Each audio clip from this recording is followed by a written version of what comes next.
ನಮಸ್ಕಾರ, welcome back to my YouTube channel. ಎಲ್ಲರೂ ಹೇಗಿದ್ದೀರಾ? ಐ ಹೋಪ್ ಎಲ್ಲರೂ ಚೆನ್ನಾಗಿದ್ದೀರಾ ಅಂತ ಭಾವಿಸ್ತಾ ಇದ್ದೀನಿ. ಇವತ್ತು ಹಳ್ಳಿ ಸೊಗಡಿನ ಶೇಂಗಾ ಹಾಲು ಸಾರು ಹೇಗೆ ಮಾಡೋದು ಅಂತ ತಿಳಿಸ್ತಾ ಇದ್ದೀನಿ. ಇದೊಂದು ಹಳೆ ಕಾಲದ ರೆಸಿಪಿ. ಶೇಂಗಾ ಬೀಜ ಹಾಗೂ ಎಲ್ಲ ಥರವಾದ ತರಕಾರಿಗಳನ್ನು ಉಪಯೋಗಿಸಿಕೊಂಡು ಮಾಡುವಂತಹ ಹಳ್ಳಿ ಸೊಗಡಿನ ಒಂದು ಒಳ್ಳೆ ಸಾರು ಇವತ್ತು ನಿಮಗೆ ತಿಳಿಸ್ತಾ ಇದ್ದೀನಿ.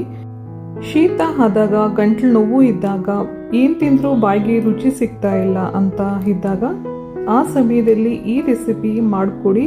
ಕ್ಷಣದಲ್ಲಿ ನೀವು ಆ್ಯಕ್ಟಿವ್ ಆಗಿರ್ತೀರ, ಬಾಯಿಗೂ ಕೂಡ ತುಂಬಾ ರುಚಿ ಸಿಗುತ್ತೆ, ಆರೋಗ್ಯಕ್ಕೂ ಕೂಡ ತುಂಬಾ ಒಳ್ಳೆಯದು. ಬನ್ನಿ ಈ ರೆಸಿಪಿನ ಹೇಗೆ ಮಾಡೋದು, ಅದಕ್ಕೆ ಬೇಕಾಗಿರುವ ಸಾಮಗ್ರಿಗಳನ್ನು ತಿಳ್ಕೊಂಬರೋಣ. ಫ್ರೆಶ್ ಆಗಿರೋ ಶೇಂಗಾ ಹಾಗೂ ಎಲ್ಲ ಥರವಾದ ತರಕಾರಿಗಳನ್ನು ತಗೊಂಡಿದ್ದೀನಿ. ತರಕಾರಿಗಳು ನಿಮ್ಮಿಷ್ಟ, ನಿಮಗೆ ಯಾವ್ದು ಬೇಕೋ ಅದು ತಗೊಳ್ಳಿ. ನಾನು ಇಲ್ಲಿ ಹೀರೆಕಾಯಿ, ಬೀನ್ಸ್, ಕ್ಯಾರೆಟ್ ಹಾಗೂ ಮುಂತಾದ ಕೆಲವು ತರಕಾರಿಗಳನ್ನು ತಗೊಂಡಿದ್ದೀನಿ. ಅದನ್ನು ಚಿಕ್ಕದಾಗಿ ಕಟ್ ಮಾಡಿ ಇಟ್ಕೊಂಡಿದ್ದೆ. ಅದೆಲ್ಲ ಕ್ಲೀನಾಗಿ ವಾಶ್ ಮಾಡಿ ತರಕಾರಿಗಳನ್ನು ಬೇಯಿಸ್ಕೊಳ್ತಾ ಇದ್ದೀನಿ. ಅದಕ್ಕೆ ರುಚಿಗೆ ತಕ್ಕಷ್ಟು ಉಪ್ಪು ಹಾಕಿ 2 ವಿಷಲ್ ಕೂಗಿಸ್ಕೊಂಡು ಬರ್ತಾ ಇದ್ದೀನಿ. ಶೇಂಗಾ ಬೀಜ ಇಲ್ಲ ಅಂತ ಅಂದರೆ ಇದ್ರ ಜೊತೆಗೆ ನಾವು ಅವರೆಕಾಳು ಅಥವಾ ತೊಗರಿಕಾಯಿ ಈ ರೀತಿ ನಾವು ಹಸಿ ಕಾಳನ್ನು ಉಪಯೋಗಿಸ್ಕೊಂಡು ಮಾಡಬಹುದು. ಅದು ಕೂಡ ತುಂಬಾ ಚೆನ್ನಾಗಿರುತ್ತೆ. ಹಾಗೆ ತರಕಾರಿ ಕೂಡ ನಿಮ್ಮ ಇಷ್ಟ, ನಿಮ್ಗೆ ಯಾವ್ದು ಬೇಕೋ ಅದನ್ನು ಉಪಯೋಗಿಸ್ಕೋಬಹುದು. ಇವಾಗ ತರಕಾರಿ ಎಲ್ಲ ತುಂಬ ಚೆನ್ನಾಗಿ ಬೆಂದಿದೆ. ಈಗ ಸ್ವಲ್ಪ ತರಕಾರಿ ಹಾಗೂ ಶೇಂಗಾ ಬೀಜನ ಒಂದು ಪ್ಲೇಟ್ಗೆ ಟ್ರಾನ್ಸ್ಫರ್ ಮಾಡ್ಕೊಳ್ತಾ ಇದ್ದೀನಿ. ಇದರಲ್ಲಿ ಸ್ವಲ್ಪ ಭಾಗದಷ್ಟು ನಾನು ತಗೊಳ್ತಾ ಇದ್ದೀನಿ. ಇದು ತುಂಬ ಹಳೆ ಕಾಲದ ರೆಸಿಪಿ, ತುಂಬಾ ಚೆನ್ನಾಗಿರುತ್ತೆ, ಬಾಯಿಗೆ ತುಂಬ ರುಚಿ ಕೊಡುತ್ತೆ. ಹಾಗಾಗಿ ಈ ರೀತಿ ಹಳೆ ಕಾಲದ ರೆಸಿಪಿಗಳನ್ನು ನಾವು ಮಾಡಿ ಮಕ್ಕಳಿಗೆ ಬಡಿಸಬೇಕು. ಮಕ್ಕಳಿಗೂ ಕೂಡ ಅವೇರ್ನೆಸ್ ಬರುತ್ತೆ, ಅವರ ಮುಂದಿನ ಪೀಳಿಗೆಗೂ ಕೂಡ ಇದನ್ನು ಪರಿಚಯಿಸ್ತಾರೆ. ಆಗ ಹಳೆ ಕಾಲದ ಸೊಗಡು, ರುಚಿ ಎಂದೂ ನಮ್ಮಿಂದ ದೂರ ಆಗೋದಿಲ್ಲ. ಇಲ್ಲಿ ಕಾಣಿಸುತ್ತಿರುವ ಇವಿಷ್ಟು ನಮಗೆ ಬೇಕಾಗಿರುವ ಸಾಮಗ್ರಿಗಳು. ಇದನ್ನೆಲ್ಲ ನಾವು ಇವಾಗ ರುಬ್ಕೊಂಡು ಬರಬೇಕಾಗುತ್ತೆ. 2 ಟೇಬಲ್ ಸ್ಪೂನ್ ಆಗುವಷ್ಟು ಅಕ್ಕಿನ 10 ನಿಮಿಷ ನೆನೆಸಿಟ್ಟಿದ್ದೆ. ಅದನ್ನು ಈಗ ರುಬ್ಕೊಳ್ಳೋಕ್ಕೆ ಹಾಕ್ಕೊಳ್ತಾ ಇದ್ದೀನಿ. ಒಣ ಮೆಣಸಿನಕಾಯಿ, ಸ್ವಲ್ಪ ಮೆಣಸು ಹಾಗೂ ಜೀರಿಗೆನ ಡ್ರೈ ರೋಸ್ಟ್ ಮಾಡಿ ಎತ್ತಿಟ್ಕೊಂಡಿದ್ದೆ. ಅದನ್ನು ಸಹ ಈಗ ಸೇರಿಸ್ಕೊಳ್ತಾ ಇದ್ದೀನಿ. ಸ್ವಲ್ಪ ಹಸಿ ಕೊಬ್ಬರಿ, ಸ್ವಲ್ಪ ಬೆಳ್ಳುಳ್ಳಿ ಹಾಗೂ ತರಕಾರಿಗಳನ್ನು ಹಾಕಿ ಚೆನ್ನಾಗಿ ಫೈನ್ ಪೇಸ್ಟ್ ಮಾಡಿಕೊಂಡು ಬರೋಣ.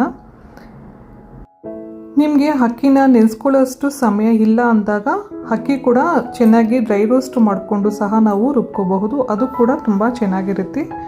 ಈ ರೀತಿ ಎಲ್ಲ ಮಸಾಲಾನ ಚೆನ್ನಾಗಿ ಫೈನ್ ಪೇಸ್ಟ್ ಮಾಡಿಕೊಂಡು ಬರಬೇಕು. ಇವಾಗ ಚೆನ್ನಾಗಿ ಬೆಂದಿದ್ದಂತಹ ತರಕಾರಿಗಳ ಜೊತೆ ಈ ಮಿಶ್ರಣ ಕೂಡ ಸೇರಿಸಿ ಒಂದು 10 ನಿಮಿಷ ಬೇಯಿಸ್ಕೊಂಡು ಬರೋಣ. ಮೊದಲೇ ತರಕಾರಿ ಎಲ್ಲ ನಾವು 2 ವಿಷಲ್ ಕೂಗಿಸ್ಕೊಂಡಿದ್ವಿ. ತರಕಾರಿ ಎಲ್ಲ ತುಂಬ ಚೆನ್ನಾಗಿ ಬೆಂದಿದೆ. ಇವಾಗ ತುಂಬ ಹೊತ್ತು ಬೇಯಿಸ್ಕೊಳ್ಳೋ ಅವಶ್ಯಕತೆ ಏನೂ ಇಲ್ಲ. ಈಗ ಜಸ್ಟ್ 5 ರಿಂದ 10 ನಿಮಿಷ ಕುದಿಸ್ಕೊಂಡ್ರೆ ಸಾಕು. ಹಸಿ ವಾಸನೆ ಹೋಗಿ ಒಂದು ಒಳ್ಳೆ ಪರಿಮಳ ಬರುತ್ತೆ. ಅಲ್ಲಿವರೆಗೂ ನಾವು ಕುದಿಸ್ಕೊಂಡು ಬರಬೇಕಾಗತ್ತೆ. ಅದಕ್ಕೆ ಬೇಕಾಗಿರುವ ಸಮಯ ಜಸ್ಟ್ 10 ನಿಮಿಷ ಅಷ್ಟೇ ಸಾಕು. ಸಾರು ಕುದೀತಾ ಎಷ್ಟೊಂದು ಅದ್ಭುತವಾದ ಸುವಾಸನೆ ಬರ್ತಾ ಇದೆ ಅಂದರೆ ಮಾಡ್ತಾ ಇರಬೇಕಾದ್ರೆ ತಿನ್ನಬೇಕು ಅನಿಸುತ್ತೆ. ಈಗ ಇದಕ್ಕೆ ಚಿಕ್ಕದಾಗಿ ಒಗ್ಗರಣೆ ಮಾಡ್ಕೊಳ್ತಾ ಇದ್ದೀನಿ. ಇದಾದ ನಂತರ 5 ನಿಮಿಷ ಬಿಟ್ಟು ಹಾಲು ಸೇರಿಸ್ಕೋಬೇಕಾಗುತ್ತೆ. ಬಿಸಿ ಇರಬೇಕಾದ್ರೆ ಹಾಲು ಸೇರಿಸ್ಕೋಬಾರ್ದು. 5 ನಿಮಿಷ ಬಿಟ್ಟು ಹಾಲು ಸೇರಿಸ್ಕೋಬೇಕಾಗತ್ತೆ. ಸಾರು ತುಂಬ ತಣ್ಣಗೆ ಹಾಕಬೇಕು ಅಂತ ಏನೂ ಇಲ್ಲ. ಒಂದು 5 ನಿಮಿಷ ಬಿಟ್ಟು ನಾವು ಹಾಲು ಸೇರಿಸ್ಕೊಂಡ್ರೆ ಆಯಿತು. ಈಗ ಚೆನ್ನಾಗಿ ಕುದಿಸಿ ತಣ್ಣಗೆ ಆಗಿರುವ ಗಟ್ಟಿ ಹಾಲನ್ನು ಈಗ ಸೇರಿಸ್ಕೊಳ್ತಾ ಇದ್ದೀನಿ. ಇಷ್ಟೇ ನೋಡಿ, ತುಂಬ ರುಚಿಯಾದಂತಹ ಶೇಂಗಾ ಹಾಲು ಸಾರು ರೆಡಿ ಆಯಿತು. ಇದು ಬಿಸಿ ಬಿಸಿ ರಾಗಿ ಮುದ್ದೆ ಜೊತೆಗೆ ಸರ್ವ್ ಮಾಡಿ ತುಂಬಾ ಚೆನ್ನಾಗಿರುತ್ತೆ. ಶೀತ ಇದ್ದಾಗ, ಜ್ವರ ಬಂದಾಗ ಏನು ತಿಂದರೂ ಬಾಯಿಗೆ ರುಚಿ ಸಿಗೋದಿಲ್ಲ. ಆ ಥರ ಸಮಯದಲ್ಲಿ ಈ ರೆಸಿಪಿ ಮಾಡಿ ತುಂಬಾ ಚೆನ್ನಾಗಿರುತ್ತೆ. ಕ್ಷಣದಲ್ಲಿ ಆ್ಯಕ್ಟಿವ್ ಆಗಿರ್ತೀರ. ಇದೊಂಥರ ರಾಮಬಾಣ ಇದ್ದಂಗೆ ತುಂಬಾ ರುಚಿ ಕೊಡುತ್ತೆ ಬಾಯಿಗೆ. ಇದರಲ್ಲಿ ಮೆಣಸು, ಜೀರಿಗೆ ಹಾಕಿರೋದ್ರಿಂದ ಗಂಟ್ಲಿಗೆ ತುಂಬಾ ಒಳ್ಳೆಯದು. ಈ ಚಳಿಗಾಲದಲ್ಲಿ ವೀಕ್ಲಿ ಒನ್ಸ್ ಮಾಡ್ತಾ ಇರಿ, ತುಂಬಾ ಒಳ್ಳೆಯದು ಆರೋಗ್ಯಕ್ಕೆ. ಇದು ಬಿಸಿ ಬಿಸಿ ರಾಗಿ ಮುದ್ದೆ ಹಾಗೂ ರೈಸ್ ಜೊತೆಗೆ ಸರ್ವ್ ಮಾಡಿ ತುಂಬಾ ಚೆನ್ನಾಗಿರುತ್ತೆ. ಒಂದು ಸಲ ಮನೆಯಲ್ಲಿ ಟ್ರೈ ಮಾಡಿ ಹೇಗೆ ಬಂದಿದೆ ಅಂತ ನಿಮ್ಮ ಅನಿಸಿಕೆ, ಅಭಿಪ್ರಾಯ ಕಮೆಂಟ್ ಮೂಲಕ ತಿಳಿಸೋದು ಮಾತ್ರ ಮರಿಬೇಡಿ.